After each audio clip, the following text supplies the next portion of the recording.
है गायब हो जाएगा वो, सबसे गंदा काम। हाँ जी आरव, क्या हो गया? आरव। Yes ma'am. हाँ ऑनलाइन। Yes ma'am. क्यों? मैम सो रहा था मैं तो। अच्छा तुम्हें काम है ना आना है? Ma'am yes ma'am. हाँ फिर? मैम कल से आ जाऊंगा फ्रेंड। अच्छा, अब कल से तो आओगे जब ऑनलाइन आ गए आज, है ना? मैम आ जाऊंगा फ्रेंड। हाँ हाँ मुझे पता है बेटा, तुम आ तो जाओगे।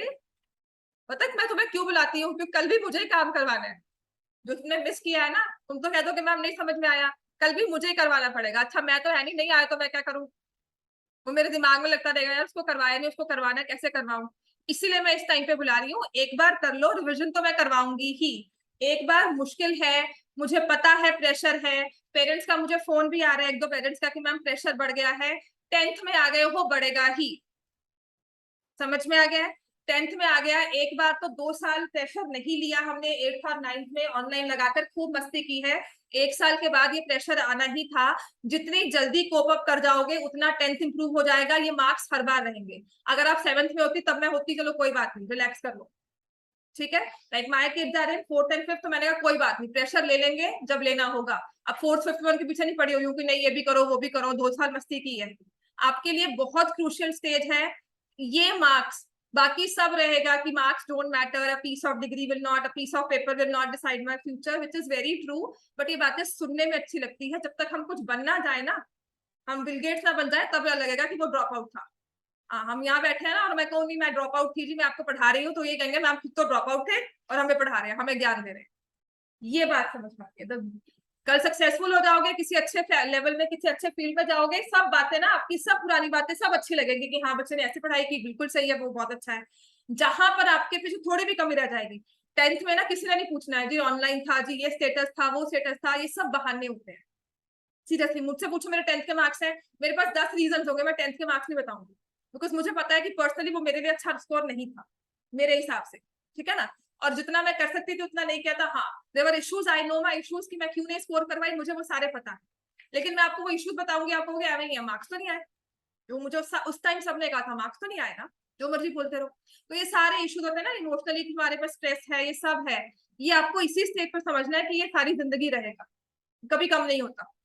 हर एक स्टेज पर, हर एक लाइफ में, हर एक क्लास में, हर एक पढ़ाई के लेवल में ये रहेगा।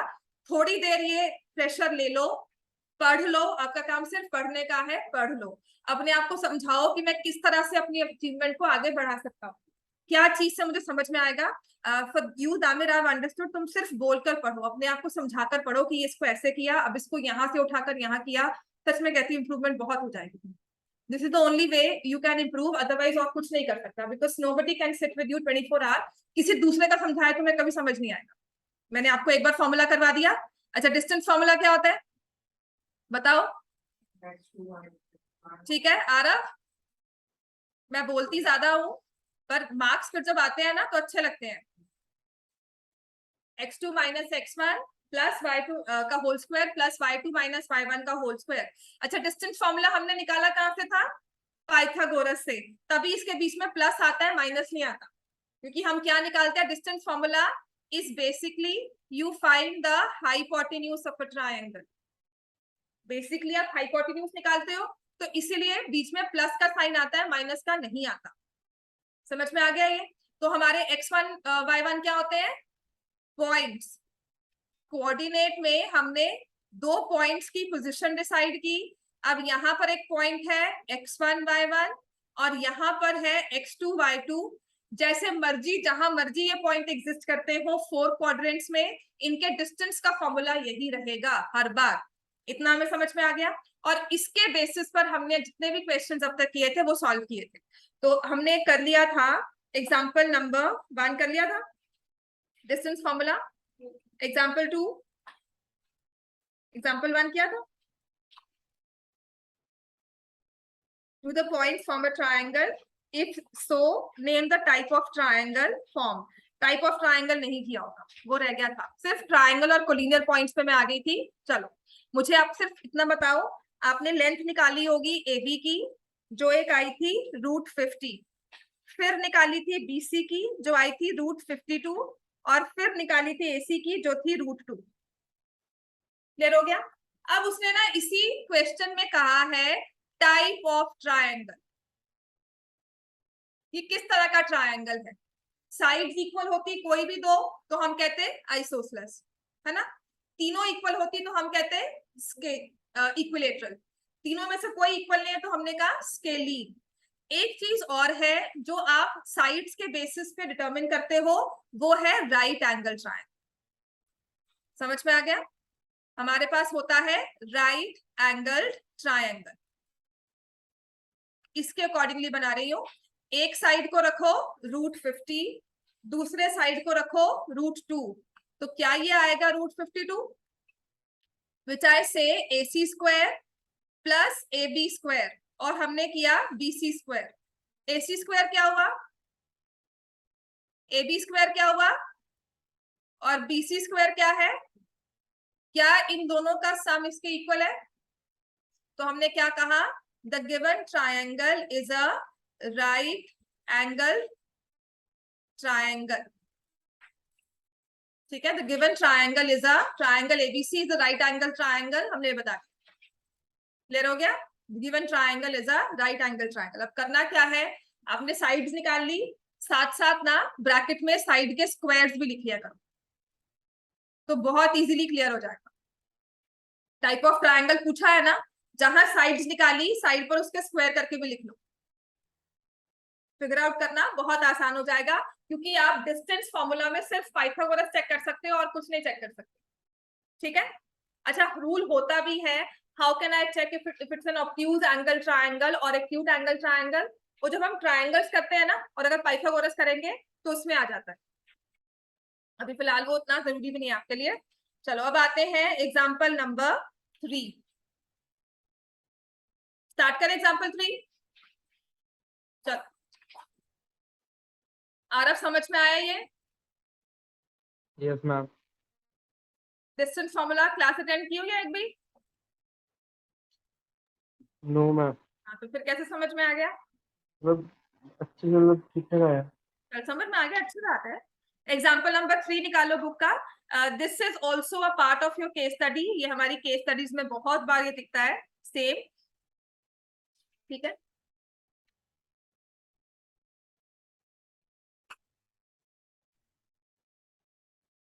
so there are 3 students.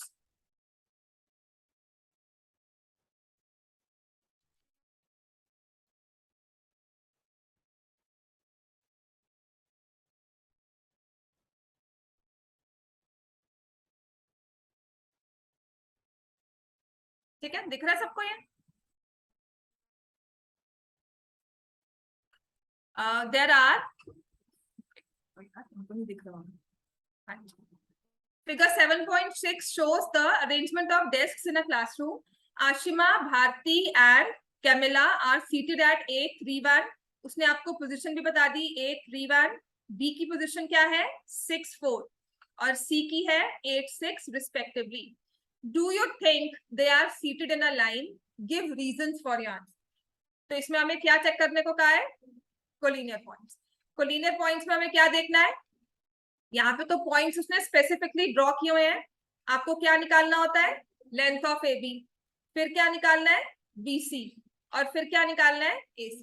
सिर्फ इतना ही काम करना है, कौन से दो ऐड हो रहे हैं वो बात के देखेंगे। ठीक है, तो AB की लेंथ निकालेंगे। करो, फॉर्मूला हमारा क्या होता है, x2 माइनस x1 का whole square plus y2 minus y1 का whole square under root. AB में डिस्टेंस निकालते हैं, तो 6 minus 3 whole square 3 square, 4 minus 1 whole square 3 square again. समझ में आ गया डिस्टेंस फॉर्मूला? AB का डिस्टेंस निकालो। आरव समझ में आया है?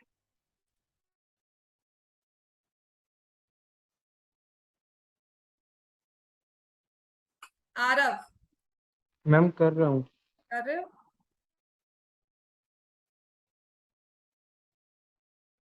So this will be root of 80। हाँ जी, ये क्या होगा, रूट ऑफ 8, और यहाँ क्या होगा, रूट ऑफ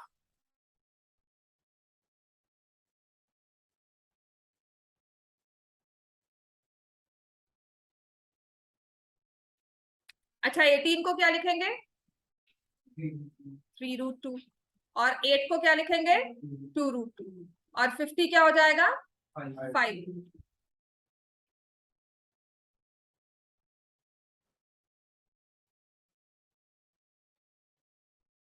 समझ में आ गया। तो अब आप देख सकते हो कि अगर 3√2 और 2√2 को प्लस कर दे तो हमारे पास बन जाता है 5√2, जिसमें मैंने लिखा since AB plus BC is equal to AC, therefore triangle ABC, sorry therefore ABC points क्या होंगे, therefore points A B C are collinear points. Clear हो गया। यहाँ पे मैंने 2 को ऐड किया जो ए बी और बी सी थे और तीसरे का सम बन गया, तीसरी साइड इक्वल आ गई हमारे पास, उनका सम तीसरी के इक्वल आ गया। ए बी क्या था 3√2, बी सी क्या था 2√2, दोनों को ऐड किया क्या बन गया 5√2। So since A B plus B C is equal to A C, therefore points A B C are collinear points. समझ में आ गया इतना में। मतलब AC और BC को ऐड करें तो वो तो हो ही करना, तो इसका मतलब पोजीशन ही ऐसी है। तब अगर वैसे ऐड करना होता तो वो ये होती कि ए यहाँ पर है, बी यहाँ पर है और सी यहाँ। समझ में आया। इन्होंने स्पेशली मेंशन किया हुआ है आपको एबीसी। मान लो जैसे आप कह रहे हो उसमें मुझे पॉइंट्स का नाम नहीं दिया हुआ, तो मैं कहती हूँ ये तो पॉइंट ए है, ये पॉइंट सी है और ये पॉइंट बी। ठीक है, तो आपका ये डिस्टेंस हो जाता ए सी, ये हो जाता BC, ये तो BC होता, और ये क्या हो जाता AB। अब तुम क्या करती, AB is equal to AC plus BC, तो that means C is in the centre. समझ में आ गया। आपको अभी फिलहाल जो कोऑर्डिनेट दिया जाता है, जिसमें पॉइंट्स दिए जाते हैं, वो इन ऑर्डर होते हैं। ठीक है, आगे एडवांस लेवल में जाओगे तो पॉइंट्स ऑर्डर में नहीं होते। हम देखते हैं कि ऑर्डर में क्या होंगे। जैसे ट्रायंगल एबीसी दिया है या क्वाड्रिलेटरल दिया हुआ है तो जनरली PQRS ही दिया होता है, ऑर्डर में दिए होते हैं। नहीं दिए होते तो वो अलग काम है, पर आपको अभी जो फिलहाल दिए जाएंगे वो ऑर्डर में ही दिए जाएंगे। समझ में आ गया इतना में। कोलिनियर पॉइंट्स की कंडीशन समझ में आ गई है। चलो अब आते हैं एग्जाम्पल नंबर 4। आशवी हो गया काम ये। Yes ma'am. Aarav yes ma'am. Example 4 में कहा है find the relation between x and y such that point xy is equidistant from points 7, 1 and 3, 5. Point xy is equidistant. Important चीज मेरे लिए यहां पर है इक्विडिस्टेंट। पॉइंट XY जो है वो इक्वल डिस्टेंस पर है, राइट। तो कोई एक लाइन सेगमेंट ड्रॉ हुई होगी, इसको मैंने पॉइंट ए बी नेम दे दिया। ए यहाँ पर है 7, 1, बी यहाँ पर है 3, 5। कोई एक पॉइंट है 7, 1, 3, 5, ज्वाइन करते हैं इनको एक स्ट्रेट लाइन से।